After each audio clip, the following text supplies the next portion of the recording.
My dad texted me, "Don't contact us. Don't come around. You're on your own now." No warning, no reason. Just a glowing message on a quiet Tuesday night while the dryer hummed beside me. Then my sister reacted with a like it was a joke. So I smiled, typed back, "Great, I'll cancel the auto payments first thing tomorrow." And that was it the second everything flipped. By midnight, the family chat exploded. Before I tell you how one text shattered 12 years of silence I called "Love Hit Like," and tell me where you're watching from. Have you ever been cut off by your own family and felt weirdly free? When people talk about family, they picture warmth, Sunday dinners, laughter that fills the walls, love that feels endless. Mine came with invoices. My name's Phoenix Carson, 29, financial analyst. Decent apartment, predictable routines. I handle numbers for a living, but for years, the only numbers that really mattered were the ones tied to my family's comfort. I paid the internet, the groceries, the property taxes, even the streaming subscriptions no one thanked me for. Every line item was a small act of loyalty I never stopped to question. Dad, Greg Carson, liked to say he'd retired early, though no one could recall from what. He called it burnout. I called it convenience. Mom Marion quit soon after chasing what she described as peace. Most days that meant long walks, long naps, and long complaints about bills that just seemed to appear. And Lila, my older sister, my opposite in every sense, loud, impulsive, glittered in filters. An influencer with big dreams and small discipline. When sponsorships fell through, she called me. When rent was late, she cried into the phone, and somehow it always ended with me transferring money and saying, "Just this once." But once has a way of becoming always, and always has a way of becoming invisible. Grandpa Walter Carson, Dad's father, saw through it. He'd tilt his coffee mug toward me and say, "You can't buy peace, kid.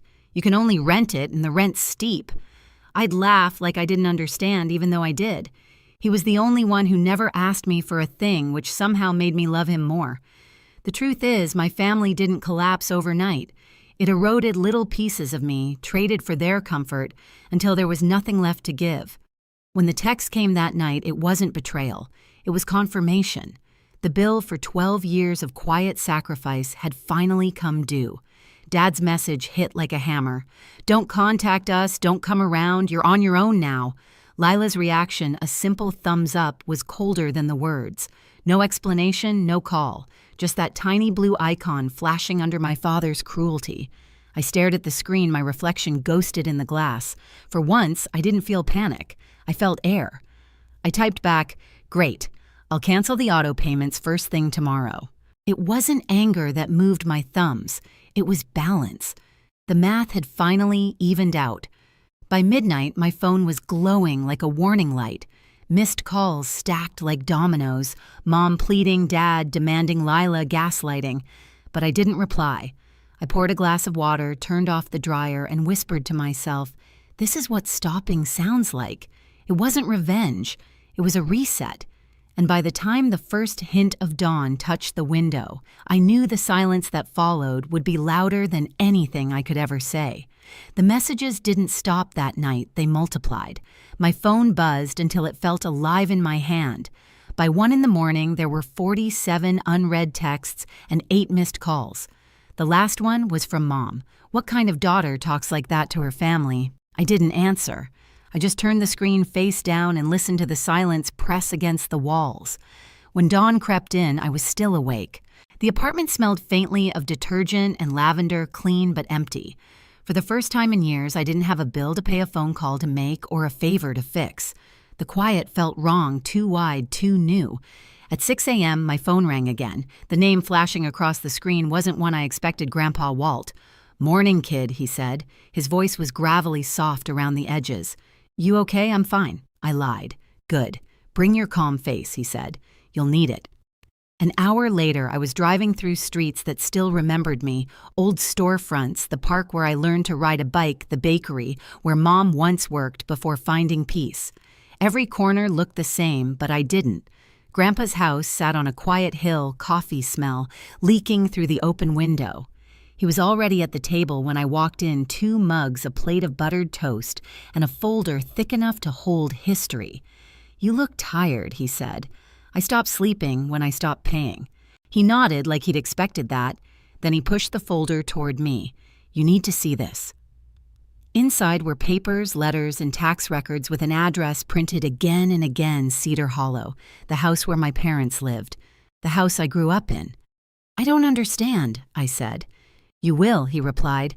"They never owned it, Phoenix. Not for one day. It's mine. Always has been." The air left my lungs.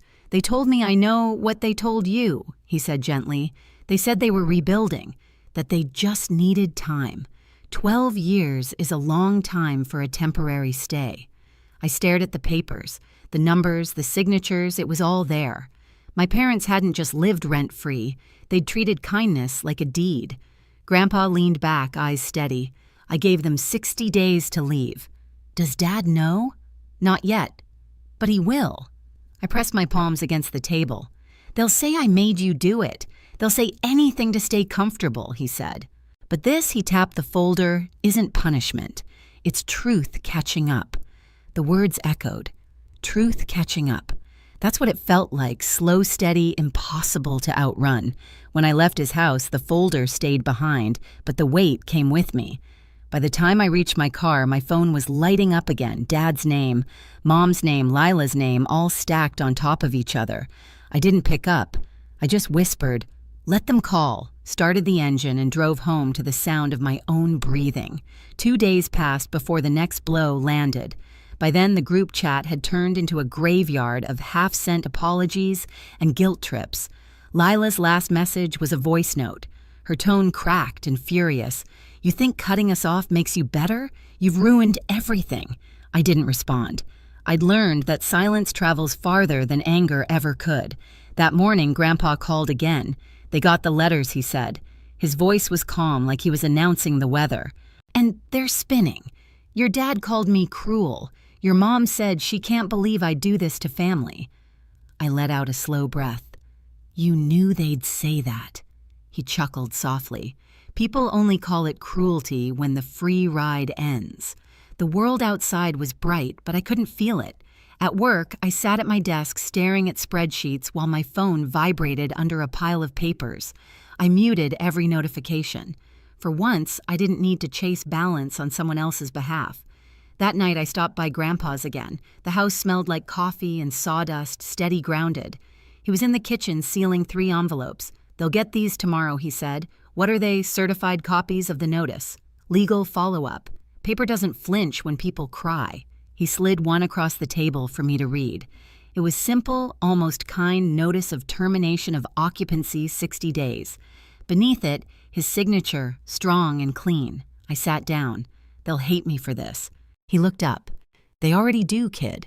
Not because you hurt them, but because you stopped bleeding for them." Something in me cracked open, then not pain, but relief. For years, I'd been the invisible foundation of their peace. Now I could finally step out from under it. When I got home, I opened my laptop and began what I should have done long ago. I canceled every auto payment tied to their address, utilities taxes, even the streaming service Lila used to film her relatable videos. With each click, the air in the room grew lighter. Click water, click electric, click gas. The last one was property tax. I hovered over the confirm button for a long moment before pressing it. The next morning, a storm of texts poured in. "Dad, how could you do this to your own parents, Mom? We raised you better." "Lila, you're dead to me." I read them all while sipping coffee in my kitchen. Then I put the phone down and whispered, "Good. Let the old version die." Grandpa called later to check in. "They'll fight," he warned. "When comfort ends, people panic. Let them," I said quietly. "I'm done renting peace." For the first time, he didn't sound worried. "That's my girl," he said. That night, I slept without checking my phone. The silence was different now, no longer empty, just earned. The storm didn't break. It performed. By the time Saturday rolled around, Lila had turned the family fallout into content. A screenshot of our old house, a crying selfie, a caption dripping with victimhood. We're being thrown out of our own home. Sometimes family turns into strangers. Pray for us." It took exactly 4 hours for her post to explode. Hundreds of sympathy comments poured in, so heartbreaking. "Money makes monsters. How could your sister do this?" I sat at my kitchen table, scrolling through them in silence, a mug of tea growing cold beside me. Each comment was a stranger's finger pointing at me.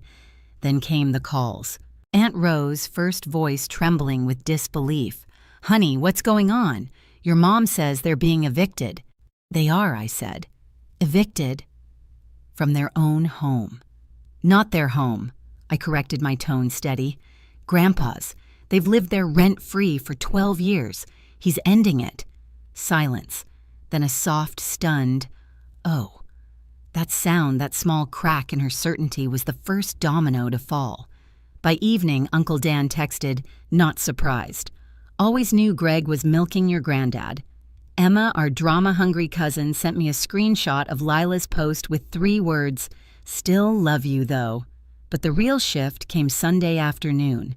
Grandpa Walt sent an email to everyone in the family thread with the subject line, "Facts regarding the residents at Cedar Hollow." I opened it and read the words that would end the performance. "The property at Cedar Hollow is legally owned by me, Walter Carson. My son Greg and his family have lived there rent-free since 2013. They have not paid utilities taxes or upkeep for over a decade. My granddaughter, Phoenix Carson, has covered these costs entirely from her own income for the last 4 years. I have issued a 60-day notice for them to vacate. This decision was mine alone. Being family does not exempt anyone from responsibility." The message hit like thunder. Within minutes, replies poured in, some apologetic, others shocked. By evening, Lila's comment section began to shrink. Sympathy emojis vanished. A few brave followers quoted Grandpa's email under her post. The noise died fast, but the damage was done. Mom doubled down at the one place she still had an audience, the church. During Sunday service, she stood during prayer requests, trembling, voice breaking just enough to sell the pain. "Please pray for us. Our children have turned against us. We're losing our home." By nightfall, the rumor mill was spinning again. I ignored it until Mrs. Crane, my old Sunday school teacher, called Grandpa asking what really happened. He told her calmly, line by line, the same way he used to tell bedtime stories when I was small. By the time he hung up, even she sounded embarrassed for believing otherwise. "They'll keep playing the victim," Grandpa said later, "until the audience leaves." He was right, but what came next proved just how deep the performance ran. 3 days later, a new message slid into my inbox. The sender's name froze my scrolling thumb. Caleb Ward, a guy from high school I hadn't heard from in a decade. "Hey, Phoenix, this might sound weird, but I think I stayed at your parents' house through Airbnb last March. Recognized the kitchen from your sister's posts. I can send screenshots if you want." My chest tightened. Airbnb. They didn't own that house, Grandpa did. I called him right away. He didn't even sound surprised. "Go get the guest book," he said. "People who fake ownership love proof of their fake hospitality." So I went. The house at Cedar Hollow looked exactly the same from the outside. The porch light, the leaning mailbox, the same old maple tree shedding leaves onto the walkway. But the moment Lila opened the door, everything felt different. Her makeup was smudged, her voice sharp. "What are you doing here?" "I left some things in the basement," I said. "Just need to grab them." She hesitated. "Make it quick. Mom's upstairs." The air inside smelled like cheap perfume and candles trying too hard. The walls were lined with small, corny signs, "Welcome guests, stay cozy, Wi-Fi Cedar 2023. A vacation rental inside the house my grandparents built with their own hands. Downstairs, I found it exactly where I imagined, a small decorative chest labeled supplies and notes. Inside Wi-Fi cards, printed instructions, a spiral-bound guest book filled with handwriting. "Thank you for the lovely stay." The maple tree view was amazing, dates, names, payment references. Page after page. I took photos of everything, my hands shaking, but my mind crystal clear. When I climbed back up, Mom stood at the top of the stairs. Her face was pale, furious. "What are you doing here?" "Leaving," I said, and brushed past her. That night, every photo sat printed on Grandpa's kitchen table under the same lamp that had lit so many quiet breakfasts. He studied each page slowly. "They turned my house into a motel," he murmured, and still cried victim when I asked them to leave. The next morning, he called his lawyer. Within 2 days, a court order reduced their notice from 60 days to 14. Unauthorized subletting, clear violation, case closed. And still, they didn't stop. Mom called relatives, claiming Grandpa was senile. Dad visited old neighbors, saying I'd forged papers. Lila went live on social media, teary-eyed and rehearsed. Some people manipulate the elderly for money. I just want peace. The performance was flawless, except the audience had changed. Grandpa invited 4 of his oldest friends, including a retired attorney, to his living room. He handed each of them a neat folder property deed screenshots, guestbook entries, even a doctor's statement verifying his mental clarity. He didn't raise his voice. He didn't accuse. He just said, "This is what's real." When the last folder closed, the attorney spoke quietly. "They won't spin this anymore, Walt. You've got everything." That evening, Lila's latest post disappeared. So did the ones before it. For the first time in weeks, my phone stayed quiet. 14 days later, they moved out. Boxes stacked on the porch, curtains gone. The maple tree still standing, steady, indifferent. Grandpa didn't go watch. He didn't need to. When it was over, I drove by once. The porch looked smaller without their chaos. Beneath the steps, I spotted a single key glinting in the sunlight. Left behind. That night, Grandpa called. "House is empty," he said simply. I nodded, though he couldn't see me. "You want me to come by?" "No," he said. "They need to leave, Alon." He paused. Then, with that quiet certainty only age can give, added, "You did the right thing, kid. You showed them life doesn't come with free refills." I didn't cry. I just looked out at the city lights and felt something unclench in my chest. 12 years of invisible labor. One truth. Justice had never looked so still. When the moving truck finally disappeared down the hill, the silence felt different, earned not empty.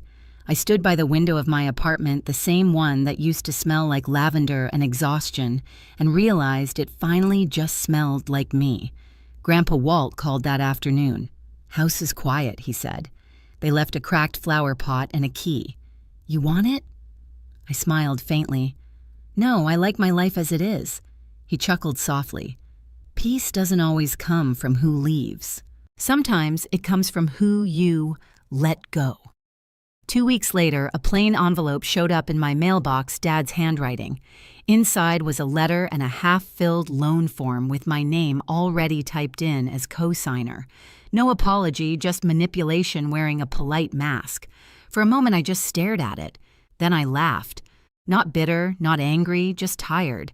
I took a photo of the form, sent it to Grandpa, and said, "Guess they're still digging." He replied, "Then we'll just build higher walls." The next day, he called his lawyer. By evening, my credit was locked down, every account protected. For the first time in months, I felt completely safe. That night, I poured myself a cup of tea, stepped onto the balcony, and let the wind move through me. The war was over. All that was left was quiet.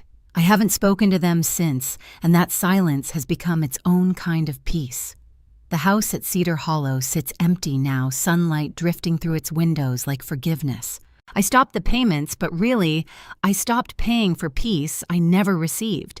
If you've ever had to protect yourself from the people who were supposed to love you, you know it's not cruelty, it's clarity. You're not alone in cutting ties to heal.